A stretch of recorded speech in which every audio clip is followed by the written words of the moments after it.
Welcome back, folks. Happy Thursday, April 16th.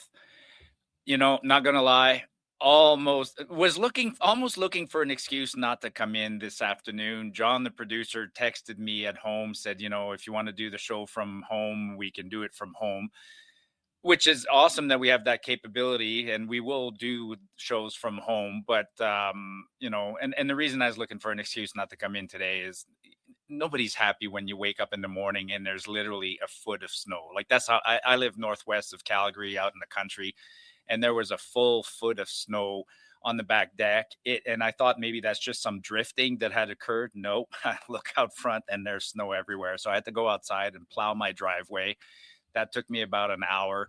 I told John I'll make up my mind on whether I'm coming into the studio or not after I plow my driveway. But once I was done plowing my driveway, I got another text from somebody, and I had committed to meeting somebody here downtown to collect a petition signature.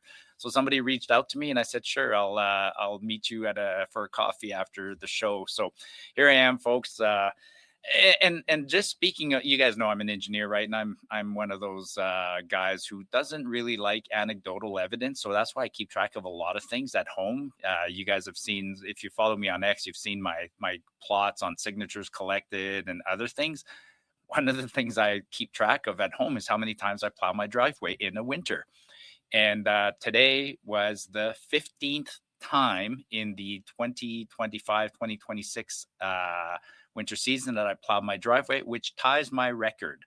So I've been tracking plowing driveways at home for about 20 years now. So this ties the record for the most number of times I've ever plowed my driveway. 15 times this year. But it's not a record for the latest in a season that I've ever plowed my driveway. Today's the 16th. About 2021, I had to plow the driveway on the 20th of April. So hopefully this is the absolute last dump. Like we said last time, a couple of weeks ago when we had a dump, I think the city crews have absolutely given up on removing snow right now. The roads are in absolute terrible conditions.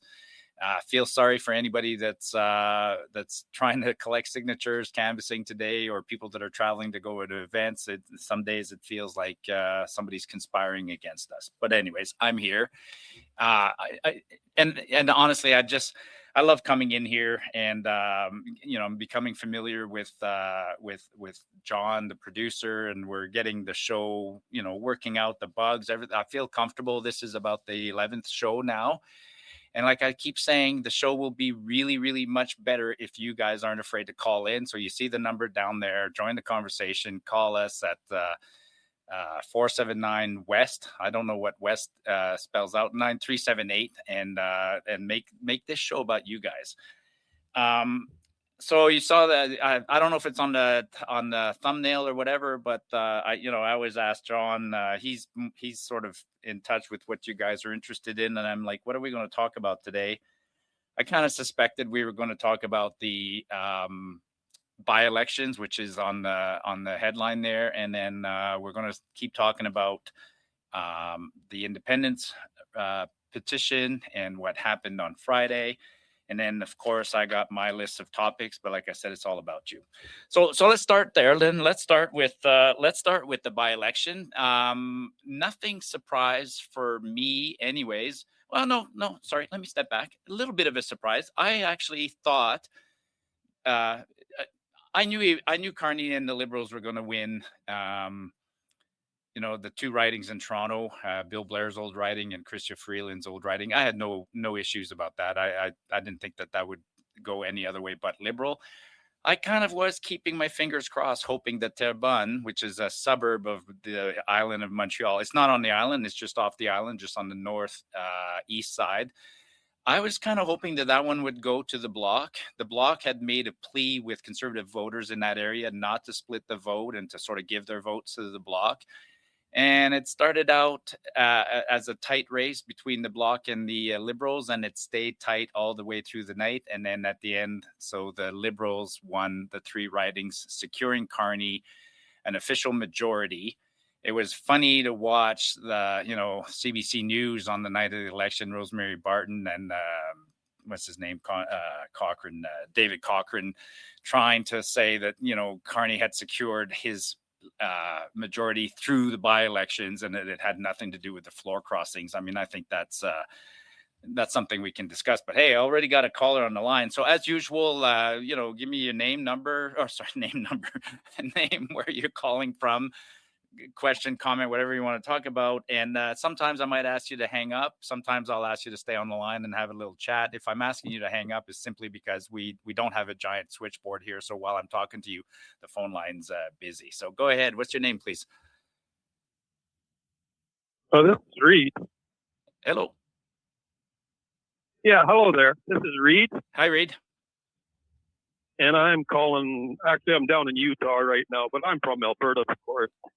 Awesome. Really, all I was calling about, I was just phoning to find out, where's the best place, or maybe you'll know. Like, we're going to have to do some serious donating here to get advertising. And when they do the advertising, they're going to have to do it in increments so that they can truly explain to people the advantages of being separate. I don't think enough people understand the numbers, and I think they need to know the numbers. Yeah, no, you're stay on the line, Reed, for a couple of minutes, but you're 100% right. Let me just explain a couple of things, and I'm sure you know this already, but the proponent for the referendum was the Alberta Prosperity Project. So they spent money educating people on the pros of being an independent Alberta. And then they triggered the referendum. So, and in Alberta, like whether it's a political party, whether it's a private citizen, the rules for campaigning and raising money are super strict, right? So Alberta Prosperity had some money. They did their job. Then they started the petition. And during the petition, it's like we're in a different phase. So during the petition, Alberta Prosperity Project couldn't be the ones raising the money and collecting the signatures. They had to create another group called the Stay Free Alberta. And Stay Free Alberta's got like $500,000 in the bank, or a maximum that they can spend. And they're focused on actually collecting signatures, right? Paying for the papers and flags and holding events and stuff like that. And I agree with you that we're going to need to spend money on advertising during the campaign. And the campaign's going to start like in probably June, July, once Danielle Smith officially sets the date for the referendum. And in that campaign phase, expect a whole bunch of third-party advertisers to appear, and they'll all start promoting and advertising and selling the whole concept. Does that make sense, Reed? Oh, totally does. I was just hoping there was going to be something like that, because there's so many people out there that are, I don't know whether it's ignorance or a lot of them just won't take the time to really look at it, and they just come up with no, and they just, they won't look at the numbers. But once they see the numbers, I think their minds will start to change. Oh, I agree. Anybody who, the numbers are convincing, and vice versa. I've never had anybody be able to convince me otherwise of why we should stay. Now, just on that topic, it's interesting because this week, Nenshi and Thomas Lukasik, right? We all know Thomas Lukasik. He had the sort of stay petition. They're kind of aligned now, and now they formed their group called. Oh God, I wrote it down here. For Alberta, for Canada, right? And they're kind of, in my opinion, they're kind of cheating. They're using a loophole. They're going ahead and they're starting their advertising campaign. But why can they do it? They can do it because they're sort of claiming to do it as the NDP party. So a political party that already exists can spend money. They're not campaigning, they're ruling or whatever. You know what I mean? They're governing. So it's going to be a really interesting and same thing. You're just reminding me. They're just getting off the ground, and they're already getting mainstream media attention, right? So the mainstream's advertising for them, whereas we're going to have to pay for it. There's no way that the National Post and CTV and Global are going to give us airtime. So no, appreciate the call. How's the weather down in Utah? Did you sign while you were down in Utah? Because I think there were events down there. Actually, no. I actually on my way down, I read there was a fella just on the side of the road there by Tabor, and I was able to whip in and sign there. Awesome. Yeah, because that was something I noticed. I've been a canvasser. I've been sitting on the side of the road myself for the better part of 40, 50 days now. And I noticed in the last couple of weeks, a lot of returning snowbirds were coming to sign the petition, which was very encouraging. Yeah. All right. Thanks for the call. Yeah, yeah, you betcha. Go ahead. I mean, I'm not kicking you off. Like, if you got something else you want. Oh, No. No, I was just saying, like I know the NDP. You were just saying the NDP going with their advertising already, and really, we can use the federal NDP and just run a little skit of their little equity thing there. And I said, is this what the country you want to be part of, or do you want to be part of something a little greater than that? Yeah, appreciate that. I might work to our advantage. Yeah. Okay. I'll let you go, Reed, but I'll finish your thought on that. Thanks, Reed. Just all right. Cheers. Just speaking of the NDP, that was one of the sort of breaking stories yesterday, one of those quiet stories, right? The NDP, the federal NDP, right? So the federal NDP after the last election only had 7 seats.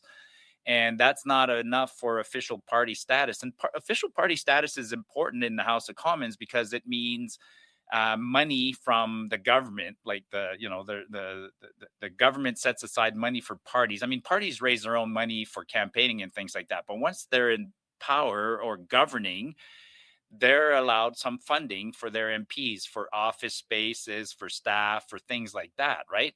And the NDP lost official party status, so that takes away a lot of their funding and stuff like that. Well, yesterday, I don't know, they felt bad for them, so the Liberals, the Bloc, and the Conservative agreed to take some of the money that was set aside and give it to the NDP. So the NDP gets $670,000 of assistance to help them in their role as MPs, which I'm fine with that. But I mean, but at the end of the day, it does show that the NDP are not really a serious party anymore. They've gone bankrupt, basically. They borrowed so much money to run their campaign. And now you got Avi Lewis, who's trying to convince us that he's the man. If you're a leader of a federal party, your ultimate goal is to be the prime minister of the country. So Avi will never be the prime minister of this country, but it's one of his goals. And he said, if he ever was, he would propose government mandated grocery stores and things like that. So a party that can't run its own finances wants to run the finances of the country? I don't think so. Go ahead on the line. Where are you calling from? Name, please. Hello? Hello, go ahead. Hi, it's Dave. I'm just wondering what you're thinking about Carney's comment. He's going to bring in the Emergency Act if Alberta separates. All right. Thanks for that. You guys are reading my mind. I mean, that's something I wanted to talk about, and I haven't even gotten to that. I'm going to hold off on that, Dave. I got some thoughts on that, but I will talk about it a little bit later in the show when I talk about the stay that occurred, which will be sort of topic number 2. So appreciate that question, Dave. Okay, thanks. Yeah, thanks. I'm still trying to get so let's get through. Okay, let's obviously you guys want to talk about independence more than what's going on with the Liberals, but so the Liberals got their majority, yay, hooray. And then the one thing that I did find fascinating though, and I want to talk about this a little bit, you remember last week when we were talking about Marilyn Gladu crossing the floor, and I found it unusual that Carney would take a floor crosser last week, because I knew that this week was the by-election, right? So I thought, why would he take a floor crosser and risk upsetting Canadians when he knew he had a majority just around the corner? Well, when I saw what happened this weekend, now I think it makes sense, right? So this weekend, the Liberals, just in advance of those by-elections, had their big campaign, their big annual general meeting in Montreal, their big love-in get-together where they talk about policies. And one of the things they did there is they brought out Marilyn Gladu and they put her through what in politics we call the humiliation ritual, right? So when you cross the floor like that, you kind of have to bow to the new leader and be humiliated a little bit, and we saw that happening at a level that I hadn't seen in a long time. Maybe you guys didn't watch the AGM in Montreal, but watch it now with that with that in mind, right? Watch how Carney paraded her through the meeting, made her sort of criticize the Conservative Party, made her comment and abandon her views from the past, made her, almost swear a new allegiance. I mean, it's a very, yeah, there's a picture of her. It's a very communist thing, fascist thing to do, right?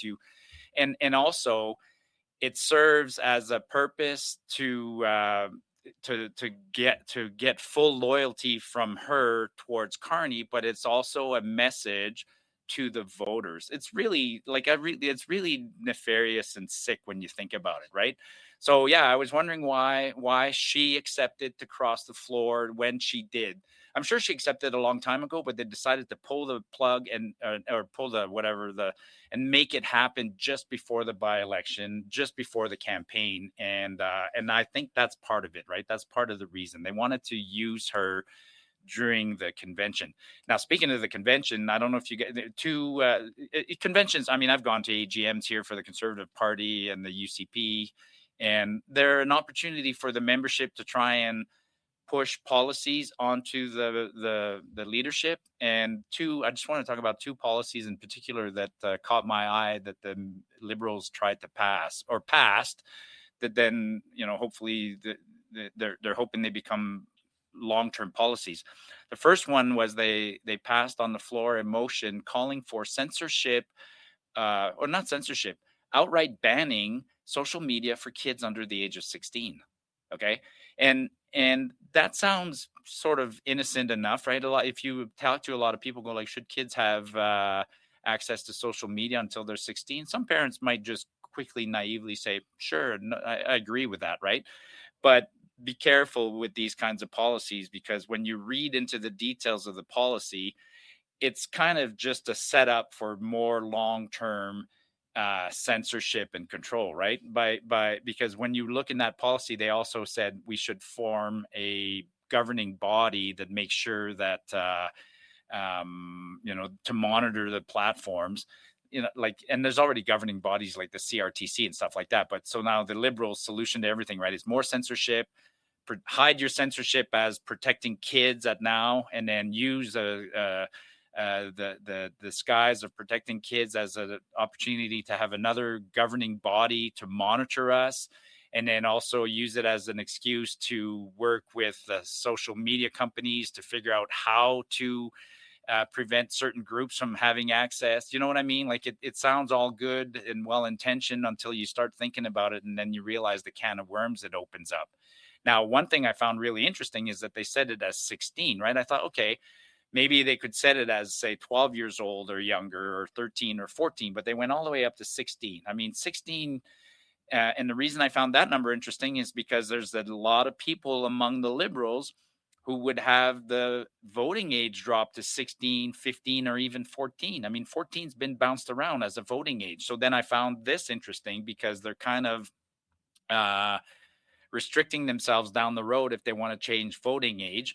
Because on the one hand, you're saying, well, kids 16 and under are too young to be on social media. Well, then I would argue then they're probably too young to vote, right? So they created an interesting problem with that one. The other thing that came out of the Montreal gathering wasn't necessarily a policy, but it was the speech that they brought in an Google guy, a guy who had left Canada, went to work in the US, made a fortune working for Google. Maybe you can find that clip, John. I don't know if we want to play the clip, but maybe find the guy sitting on stage from Google. Anyways, he made this same thing. He made this bizarre plea, right? He's saying his comment was that there's a brain drain going on in Canada, which I completely agree. Like we are losing. Last known year with formal data was 2023, and something like 100,000 Canadians emigrated, left Canada, like citizen, not temporary foreign workers going back home, but full blown, born in Canada citizens, educated here, have left the country. And so there's like about 100,000 every year. Yeah, that's the gentleman. So about 100,000 Canadians are leaving every year, and they're usually 60% of those Canadians leaving are between the ages of 22 and 40, right? So that's that's what they call the brain drain. The brain drain is real. We are losing talent. They're going to the US, they're going to Australia, UK, France, and places like that. So the Liberals bring out this guy on stage, and this guy's solution to that problem, what's the solution? How do you keep people here? Well, you should make it attractive to want to be here. You should make it, a good tax regime. You should make it affordable. You should have good jobs. We should do something that would want to make people to stay here, but people want to leave. So this guy comes on stage and he starts proposing that we charge people who want to leave the country $500,000. And he went through this weird justification of, well, Canada has invested money in their education and in them as a resource, and we can't just let that resource leave the country without some sort of compensation for the money we invested in a Canadian. Can you see where this could potentially go somewhere really, really south? Like, what if we all start talking that way, right? Oh, well, I mean, I didn't even pay for somebody. I don't have kids, and I paid for somebody else's kids to be educated. Do I get extra compensation? Or I paid for my kids and my kids stayed here, but your kids left. So should I get compensation? You know where this is going? So, and this is again a symptom of the Liberals, right? They are addicted to spending, and they don't have, and they've created a giant mess, and things are spiraling. The economy is getting worse. And that's their solution, right? Is find more ways to tax us and so forth. So I found that whole bit about the AGM in Winnipeg quite interesting. And so back to the question then. So now Carney has a majority. Nothing's been leaked out. I don't know what he's going to do with his majority, but I'm pretty certain that there's going to be some crazy new laws coming down the pipe in the next couple of months. We'll see what happens. He did do one sort of good announcement. I mean, he stole another idea from Pierre Poilievre this week. Immediately after winning his majority, he announced that he was going to take off, the federal component on gasoline and diesel and jet fuel taxes. So we're going to get about a 10-cent discount there. But trust me, they're going to find another way to make that up. It's not like they're cutting back the taxes overall. I'm still quite frustrated that Danielle Smith won't do the same thing here in Alberta and take away the 14 cents on the tax. But also, I mean, the conflict in the Gulf of Hormuz there between Iran, the U.S., and Israel seems to be resolving itself. So maybe things will get back to normal pretty quickly. Hey, I mean, give me a buzz or give me a comment here. What do you think of the Liberals getting their majority? Is it something that was predicted? Are you worried by it or not? Don't be shy. Give us a call. All right. Well, I guess we'll move on then to actually, let me take a sip of my coffee. Hopefully you guys are sitting. Actually, I was expecting more calls today. It's a snow day, right? You guys that was your excuse a couple of weeks ago. People told me, well, the show is right after lunch and we're all busy working, which I get that, right? Albertans are busy working, but it's a snow day today.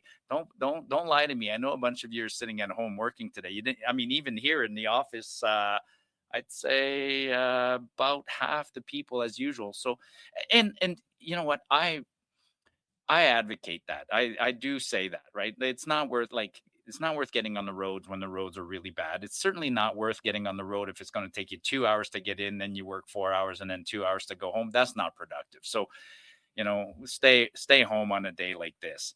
But all right, so let's jump into the big topic that apparently you guys want to talk about, which is and it's an elephant in the room. I'll give my personal side about this. The injunction, right? And the results of the injunction.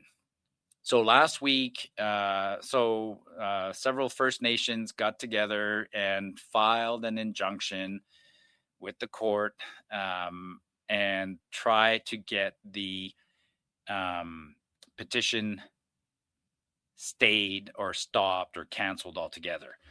And the hearing for that was in Edmonton last week. Okay, just before I get into it, I got a call. Do I keep going? No, I'll take the call. All right, because I played for you guys and you're answering my call. So go ahead, name and where are you calling from, please? Marty, Donald Smith here, calling from Vancouver, communist British Columbia.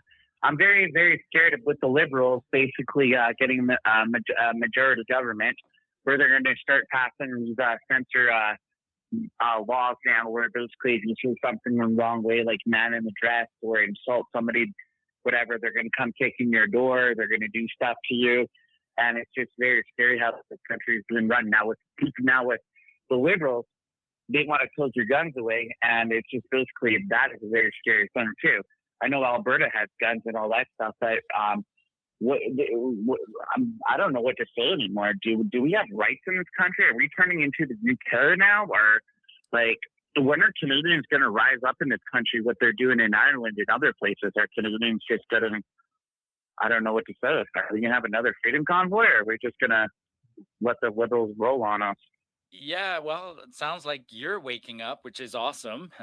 Thanks. No, no, we're on the same page. Canadians are not waking up, and we are losing some very basic democratic rights, and we continue to allow it to happen, which I think is why here in Alberta, there's this real growing separatist movement, independence movement, because we've tried and tried and tried all these other means, and they don't seem to work. I mean, no. that's the best I can come up with that one. Otherwise people say we got to keep hitting rock bottom, and there's tons of evidence that we're keep going down. And I'm curious where that rock bottom is. Well, let's talk about grocery prices. Let's talk about the grocery prices going up, inflation, people who are trying to survive, people who are on disability like me. I'm on disability myself. Look, I'm not a lazy person. I'm capable to work but the mental health issues is the big problem for me and the challenge. But people say Alberta, when you say Alberta are separating, people are here in British Columbia are calling us racist, a whole bunch of things. It's like, you know what? Look at Quebec. They'll try to do a referendum and separation, all that stuff. But yeah, I think Alberta should separate and basically have their own province and all that. I will be back that referendum, and I would love to come there and to sign it, but I can't. I'm an independent journalist. I can't pick and choose. But our country needs to be served. People, like, I'm going to say this: Canadians are need to uprise. Like, who cares what happened to the Freedom Convoy? Who cares? People just need to stand up. Look in the UK. Yeah. They're standing up. Looking in Ireland, they're standing up. People are standing up everywhere. People are sick of it. But here in Canada, we're just a bunch of babies and all that. Yeah. Well, so, I'm not saying you. I'm just saying in general and all that. No, I appreciate the call, and I'll stay on the line, and I'll sort of correct what I said, right? I haven't given up completely, right? I mean, I know that a lot of people describe what's happening in our country. It's predictable, right? It's predictable. Countries have a nice rise and then eventually start going down, right? The rise and fall of empires is common. And there's and I think it's happening in our country. And maybe it's inevitable, but you and I, at the end of the day, are not completely losing faith, and we keep educating people. I haven't given up. If I had completely given up, I wouldn't be here doing the show today. I wouldn't be sitting on the side of the road canvassing. No. I would have gone and left. So I'm still doing this because of you, and because if we can wake up a couple of people, then so be it, right? And there's some experts who say that we only need, like, as long as 3 or 4% of us keep working and trying to get the truth out, we will succeed at waking up people. So yeah, I just got to correct myself. I haven't completely given up, but boy, there are days where I think, yeah, we're doomed, right? I mean, I'm amazed at my fellow Canadians' threshold for pain, right? You're describing it like I thought, okay, you got to cancel your trip to Cuba because the price of gasoline's high. Maybe that'll hurt a few people and get them to vote differently. Nope, that didn't work. Maybe when butter hits $12 a pound, that'll get them to change their mind. Nope. Maybe, you know what I mean? Like, I don't know where that bottom is. We have a big threshold for pain. Well, well, we do have that big threshold for pain. Look at the gas price. Look at the gas prices here in British Columbia. Like, they're through the roof here. They're like $2.10 a liter and all that. And they're trying to, like, I'm hearing from the grapevine too. They're trying to do a climate lockdown, like an energy lockdown, and make us go on, how do I say it, bitches, take buses and all that stuff. Yep. There's an energy lockdown and all that stuff. Maybe the prime minister, little liberal goons who cross the border and all that stuff, which is not democratic. If you want to basically cross the border, call an election, call a by-election instead of being offered and bribed. But the politicians out there say, oh, we need to do this to the planet. Well, maybe they should get on their horse or their electric bike or their car instead of taking their gas guzzling SUVs and just walk to work like everybody else instead of, oh, I'm trying to save the planet. I'm trying to do that. You know what I'm saying? Yeah. No, I hear you. And speaking of me, I think we're good there. We're immune from some of this in terms of the shortage of gasoline and whatnot. But boy, I saw a story this morning. I think Europe has got only enough more jet fuel for about 6 weeks. If things don't resolve quickly in the Gulf, flights between our two continents are going to come to a grinding halt. There's already shortages in Cuba and places like that, right? Like Air Canada is not flying to Cuba because there's no guarantee they'll bring the planes back. So we're kind of immune from that. There's no gas in Cuba right now. Yeah, okay. Yeah, there you go. There's no gas in Cuba at all. Yeah, and then Australia is about to get no gas at all. And go ahead. Yeah. But I'm gonna say here quickly too, what happens if we have a gas shortage? What are Canadians going to do? Are they just going to be like the same thing, just basically be the slave or just basically uprise and all that? Like this country, like we're approaching the Agenda 2020, the Agenda 2030 very soon, and Canadians need to uprise. Like living in a police state where liberals want to censor you, say if you want to insult a man in the dress or say something the wrong way about the you know what I'm talking about. I'm not going to get into it. Yeah, no. They will throw you in jail for speaking out about the LGBTQ and the pedophilia, what's going on in there, which is disgusting. Look, I got friends who are LGBTQ. They're just sick and tired of the crap we're being rammed down kids' throats. Look, I went to jail because I exposed the stuff. And it's garbage. I have to see. Yeah, cool. No, appreciate that. And I'll bring it back to a little bit of positivity, right? You mentioned a trucking convoy. We were heading to a pretty dark time, and all of a sudden the truckers came out of nowhere and saved us. And then the truckers rubbed off on other people, right? So you saw what's happening in Ireland. I'd say the Irish got a nice little victory, right? I mean, they protested. The government came down hard on them, but at the same time, they got their break on their fuel. And I think at the right time, I'm hopeful that Canadians will do the same thing again, right? I mean, we're a little shy right now because we saw what happens, right? When you go against the government, like the ostriches and other things, the government still throws a lot of weight and a lot of force at us. But I sense that our governments right now are a little bit less aggressive than they used to be. So there is some hope, right? Do you agree? Like, do you see that kind of pull back from the government? Carney, I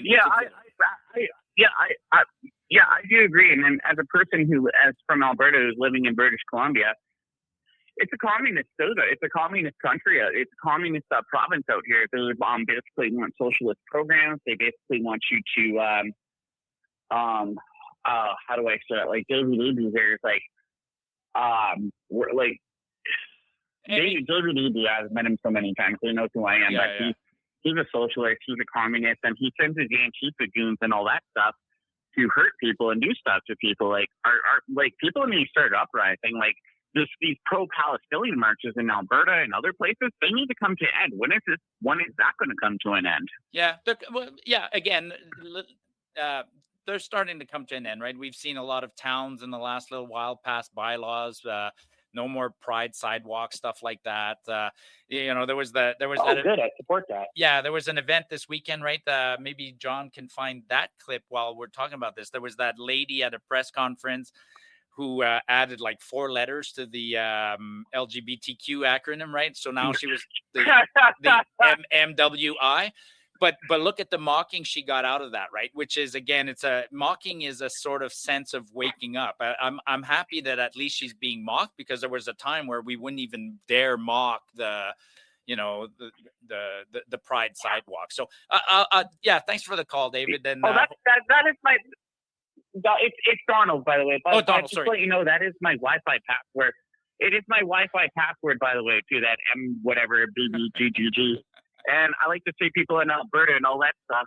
Keep fighting, keep doing what you're doing. I'm an Albertan. I came back here to BC to deal with stuff. I'm in a big fight myself, dealing with the so-called communist courts here. If you say something the wrong way, they'll come after you. If you say man in the dress the wrong way, they'll come after you. But I feel bad for the show out there. But here in Vancouver, it's nice. It's cold, but I'm not far from these things where it smells like meth and disgusting stuff, and people really need help, man. I've seen a lot of people die already. Awesome. I got to go. Well, not awesome that they're dying, but awesome. Thanks for calling in, Donald. I appreciate the call. You too. All right. Bye-bye. John, do you have that clip, or can we play that clip? Maybe we shouldn't. I don't know. I don't want to get us in trouble. Yeah, don't worry about the clip. But you've all seen the clip, right? Where the lady said it without blinking an eye now. Like the acronym is like, I don't know, like 12 letters long, right? This one here, can we play it, John? It's about 9 seconds long. Don't play it, but that's the acronym right there, right? I challenge anybody looking at that on screen: MMIWG2SLGBTQQIA+. Oh boy. Yeah, actually, I know on the pipeline they discussed about this a little bit the other day.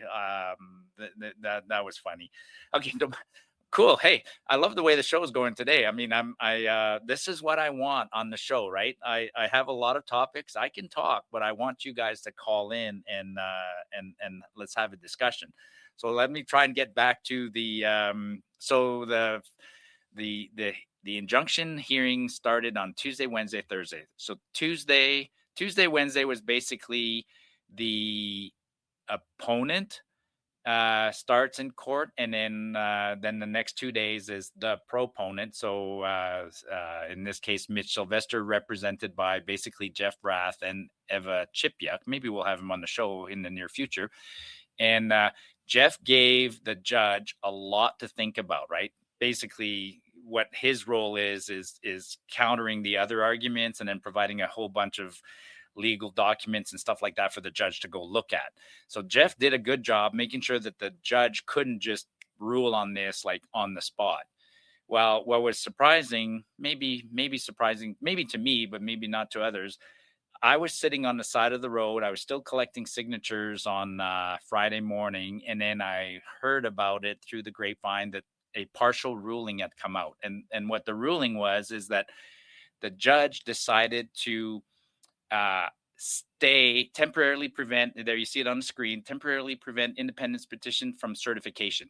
He stayed. Staying something means he stopped, but he didn't stop the whole petition. So the judge said, you, me, Marty, you can keep collecting signatures, Larry, Bob, everybody, you guys can all keep collecting signatures.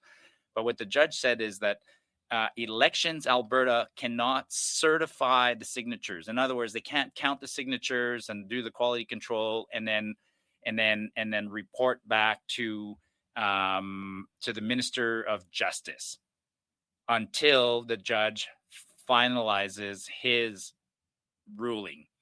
So, and now, luckily, the judge said this stay is only good for 30 days. So, in other words, we can continue collecting signatures until May 2nd. The stay will go on until about, I don't know, May 7th or 8th or 9th. And by then, either the judge has to make a ruling or he can extend, it's a she, by the way, she can extend the stay and delay the counting a little bit longer. And that upset me. When I heard that upset me. And I know I posted a video where I ranted about that. And I said some words that perhaps I should have chosen different words. I was a little bit hot under the collar on Friday. And my bad. But at the end of the day, I'm still, the reason I was hot under the collar still stands. I'm extremely frustrated in this country. I've expressed this on a personal level for the last decade on all the projects I've worked on. Everything that I'm working on is always subject to veto, these secret magical vetoes by First Nations who seem to have the ability to just about block anything we're trying to work on. And it's frustrating. And then when we invite them at the table to come collaborate with us, they flat out reject us. Right. There was, I know for a fact that there was a lot of effort by Mitch Sylvester and others to engage these chiefs who were doing this injunction to see if there could be some resolution beforehand, and there's no dialogue. So I was on the side of the road and I got frustrated. Bad choice of words. It is what it is. But then, so thinking about this stay, am I nervous about it? Yes and no. As it stands, we were going to collect signatures until May 2nd. Then the chief elector had to certify the signatures and then return a report to the Minister of Justice, Mickey Amory. And then they were going to have to table a little committee and then study the request of the petition and then perhaps agree with the petition and launch a referendum. Now there's a summer recess coming up and stuff like that. And the referendum's already been announced as will happen around October 19th if there's a referendum. So if I work back from October 19th, as long as Danielle Smith declares the referendum on, let's say, July 19th, that's July, August, September, October, 3 months of campaigning, I'm okay with that, right? So that was the timeline. My fear now, so we're okay. In terms of the timeline, we're all good, unless, of course, the judge grants the complete injunction and this whole petition is out the door. But with the current timeline, I'm okay with it. There is time for the judge to render a judgment. I am afraid, though, that the judge could sort of kick it down the road, extend the stay, extend it. And the next thing you know, we're in September and Elections Alberta hasn't counted the signatures and the referendum is slipping away from us. And now we're into 2027 and there's an election next year. So it's a setback. It upset me. I'm back. I'm calm from it back. I didn't give up. I mean, I was on the side of the road on Monday, Tuesday, collecting signatures. Why was I not there yesterday? I wasn't there yesterday. I'm not there today, and I'll be back there tomorrow. All right, caller on the line, please. Where are you calling from and name? Yes, hello, Marty. I'm calling from outside the Vernon area. Canadian Spider member. You can call me Steve. Yeah, cool, Steve. How's it going? And wonderful. And I'm thinking that a new Alberta will have the opportunity to put in a lot of laws that will prevent floor crossings. I mean, we're witnessing a whole lot of flaws in the Canadian system that I think a new Alberta will have an excellent chance to address and rectify. And I just was wondering what your thoughts on that potential and how great it is. I mean, that's the best part, right? By the way, John, if you could, Steve, I'll get right back to you. That I saw Tamara Litch is in the house and I made a comment. If you could just put Tamara's right there under your cursor, a little bit down there, one more down.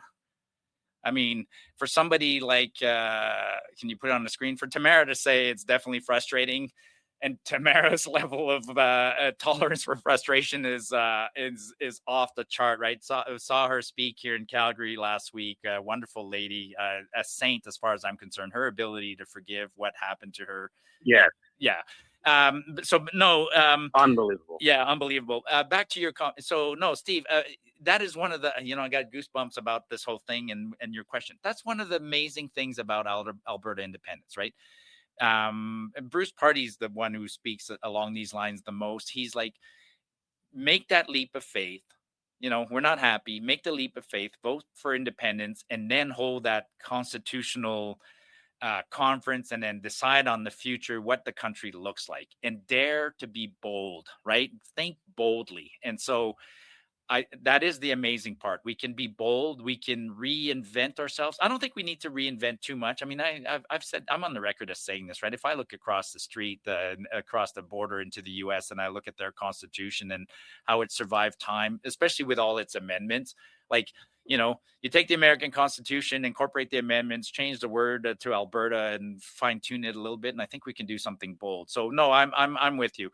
Definitely. Mm-hmm. Definitely do not want Alberta to just be a mini version of Canada. No way. No, that's exactly it. And this is an opportunity. I'm not kidding. As great as the people stepping on the Mayflower to come over to start a new country in North America, this is a huge potential, and it's so exciting. And I'm going to Calgary tomorrow actually to look for a place to live.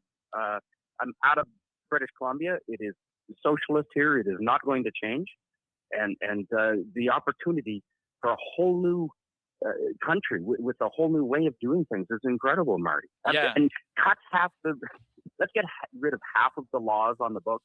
There's just too much bureaucracy, too much restrictions on our freedom. Well, I definitely want to, and I want to finish that thought on with this thought, right? I've been asked questions along those lines quite a bit, and one of the things that leads to all these problems is every time governments anywhere in the world become bigger, it just leads to problem, right? Like, why?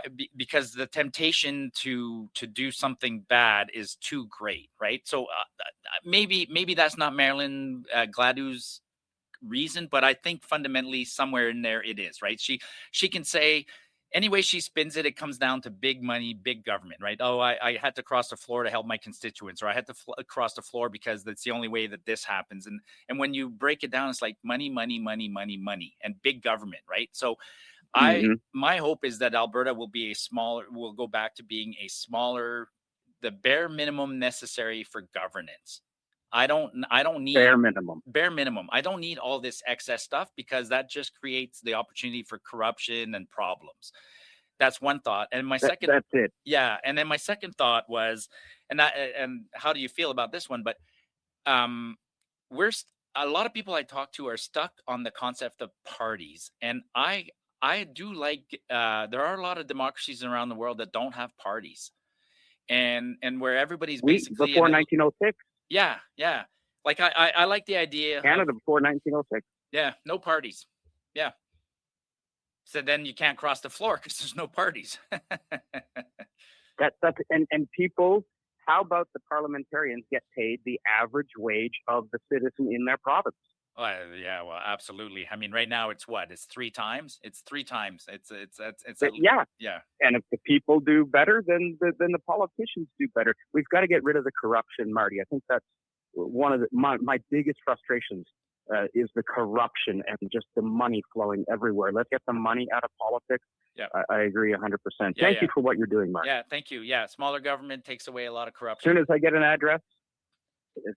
an address, I'll come sign. Awesome. Thank you.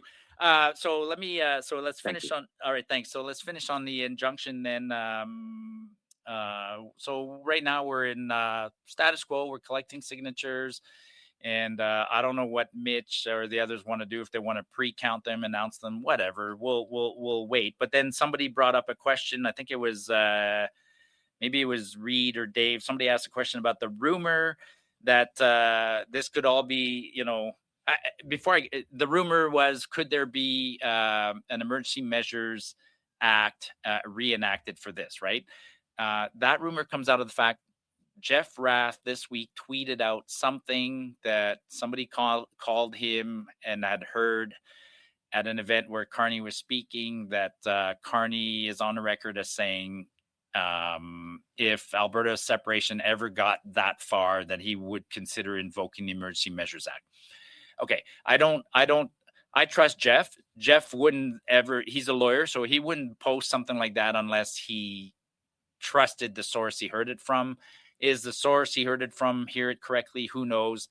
I'm not going to debate that. Is it possible that the government of Canada would invoke the Emergency Measures Act? I would say yes, because I live in, my bingo card for weird events in 2024, 2025, 2026 is like completely checked off. There's nothing out of the realm of possible anymore. Like the government will do, and I'll bring it back to this. I think we are going to get, the injunction is one step, Nenshi, Lukasik, the media, government shenanigans.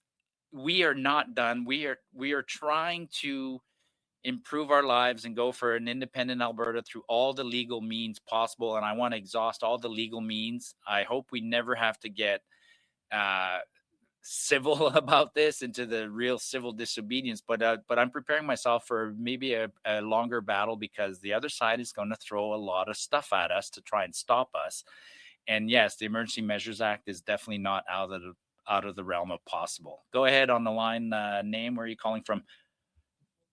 Hey, Marty, it's Timothy calling from Edmonton. How's it going? Good, Timothy. How's the snow up there? Did it make its way up to you guys? Or? It did, yeah. I thought it would melt quicker, but we still have a little bit of snow here at the moment, although it is disappearing relatively soon. So probably won't last too much longer, and we'll be back to regular spring. Right on.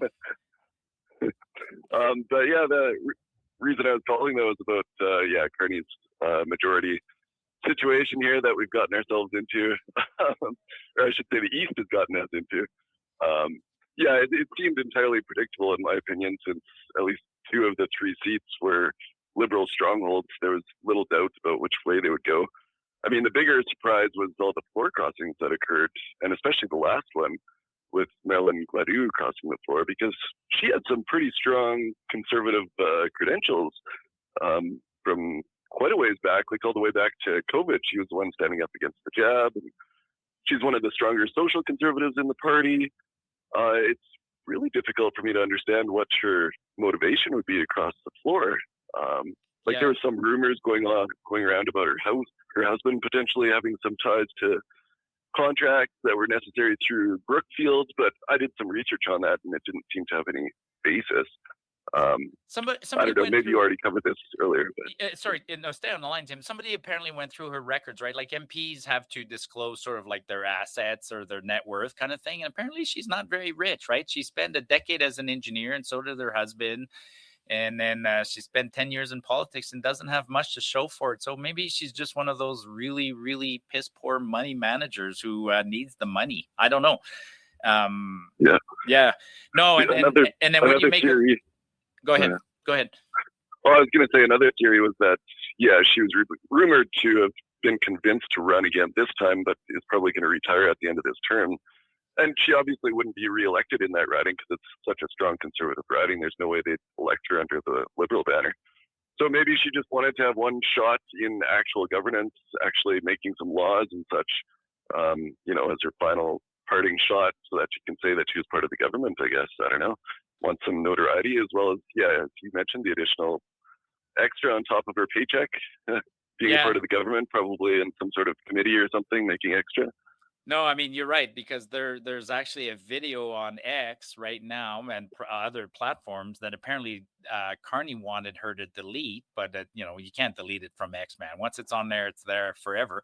And it's basically a 2.5-minute rant of hers where she is absolutely savage towards the Liberals.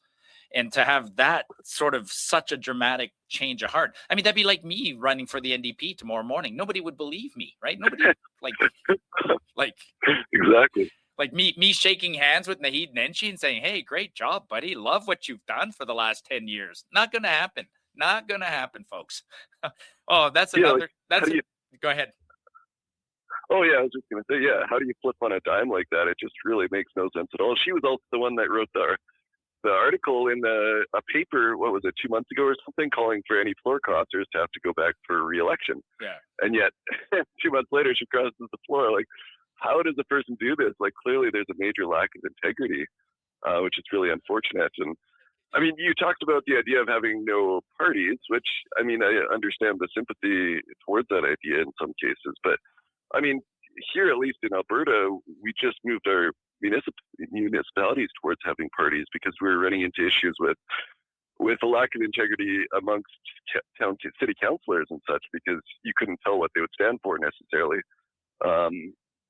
because they would be elected and they would say some conservative things, but then and then once they're in government, they turn more liberal and such. But I mean, I guess on the flip side, we're seeing that at the federal level, even with the parties. So I don't know.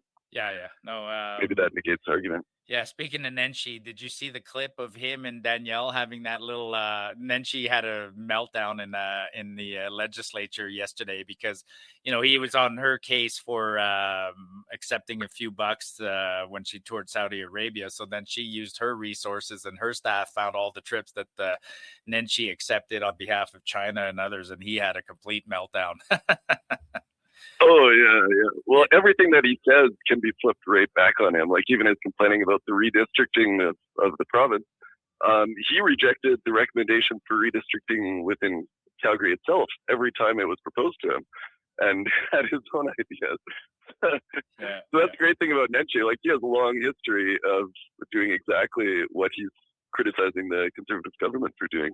Like, he's not some sort of lofty ideal by any means. yeah. I'll finish it off with one thought, and you know, you and I are rational human beings, and you're using the term, you know, ethical and moral and stuff like that, and I'm kind of agreeing now when people tell me you can't apply those terms to the average politician. They're not that moral, right? Like, their moral compass is different than ours. Even Marilyn Gladue, right? There's something that happens when you go into politics. Oh yeah. Well, I mean, power corrupts, right? Yeah. And absolute power corrupts, absolutely, right? But just to close off, I was going to say as well, I don't know if you talked about it or saw in the news about Alberta getting new provincial signs. I was pretty happy about that. I wasn't a big fan of the old brown wooden drab signs as you enter Alberta. Some of the neighboring provinces have considerably nicer ones, so it's nice that we're going to be upgrading ours. But I just think we need to add some voter officers and some booths as well there, border booths at those same locations, and we'll be good to go there after October. Yeah. No, I don't mind the new signs. I mean, that's more or less that's cool. But deep down, I am a conservative who is also nostalgic for old things, and I do get sad that a lot of our symbols, those signs, regardless, are kind of a symbol, right? I mean, I've maybe it's because personally I use those signs all the times as backgrounds for my own posters and stuff like that. So now I'm gonna have to change my posters. But yeah, I appreciate that. Yeah. Cool. Thanks for calling, Tim. Yeah. Take care. Yeah. Sounds good. Have Cheers. a good day. All right. Boy, we're okay. This show's awesome. We're going to have a couple more minutes if we got a chance for another call. I'm looking at my list. We never got around to a whole bunch of things today. I wanted to talk about, maybe I'll just go there real quick and we'll finish the show on this, and maybe we'll have more to talk about this next week. I wanted to talk about I always want to talk about some of the good things going on in Alberta, right? There are good things going on in Alberta. I think this current sitting of the legislature has passed some great rules. Last week, we talked about 25 and 26. Yesterday was Bill 30 got introduced. So Danielle is again reasserting our own jurisdiction over our own mandates and responsibilities, and so she's introducing a sort of a fast track project process, so that projects that are I haven't had a chance to totally dissect it. There are, it's in the first reading, but this bill is kind of putting a limit of 120 days. So she's targeting that any project over $250 million would get sort of a preferential treatment and be accelerated, fast tracked to approval. And I asked people, is that a good step in the right direction, or is that government picking and choosing winners and losers? And most people seem to agree. It's in line with the fact that there was another report today or yesterday from the Royal Bank that said over the last decade, like $1.something trillion of capital fled Canada. And so we need to bring that back. And Carney's doing his part. I don't think Carney's doing enough to attract investors. And I think this is definitely a right step in the right direction for Smith to attract investors. And it ties nicely with sort of a subtle announcement this week. Donald Trump approved 5 pipeline changes in the U.S. So it's all tied in. I got one more call, so it's probably going to be the last call today. So go ahead, and whoever on the line. Hi, Marty. Hi. Hello, Marty. Hello. I'm calling from Westlock, Alberta. Okay. It's Dave. Even if Pierre would take power, the Conservatives, and I'm a conservative, have always leaned to give their power to the East because that damn vote they need out there to get reelected. So they're not going to help us. We got to separate. No, I agree, and because they're not really on our side. No, even you're 100%, and even the Alberta MPs are reluctant to talk about it, right? You saw that was on the news this week. I can't remember the MP's first name. Bexy. He's Kean Bexy's father. New MP, an Alberta MP, And he was put on the spot, like, did you sign the petition? And again, he brushed it off. He's like, that's off topic. And so they won't even talk about it, because you're right. They don't want to upset their voters, the majority of voters that they're out east. Absolutely. Hey, is West Loch, forgive my ignorance, is West Loch close to Gibbons? No. Kind of, probably 100 kilometers away. Okay. No, the reason I brought that, I saw on the news today that Gibbons is probably going to lose its status as a town and go back to being part of Sturgeon County, because Gibbons is bankrupt. $15.3 million in debt. Wow. Yeah, maybe we'll talk. We were the town that outlawed the crosswalk. Oh, you were one of those towns. Fantastic. Okay, awesome. Thank you. No, we were the first. Yeah. We were the first. First? Yeah. Okay. All yeah, right. it was right in front of the Legion, which it shouldn't have been.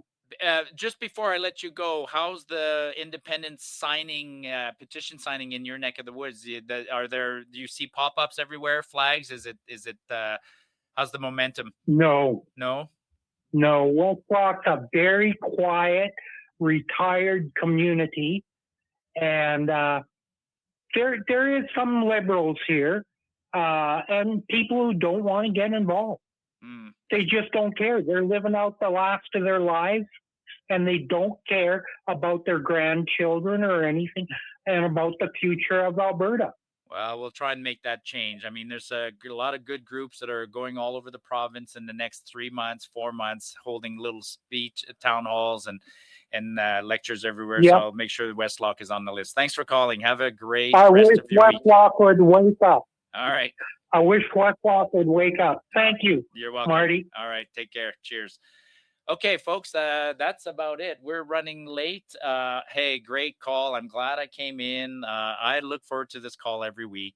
And thanks for supporting us here at the Western Standard. Like I said, we rely on a lot of memberships to be able to bring you this kind of stories and dialogue that you're just not going to get on the mainstream media. You don't get to call Rosemary Barton and talk about the floor crossing. She lectures you, but you can call me and we can have a chat about it.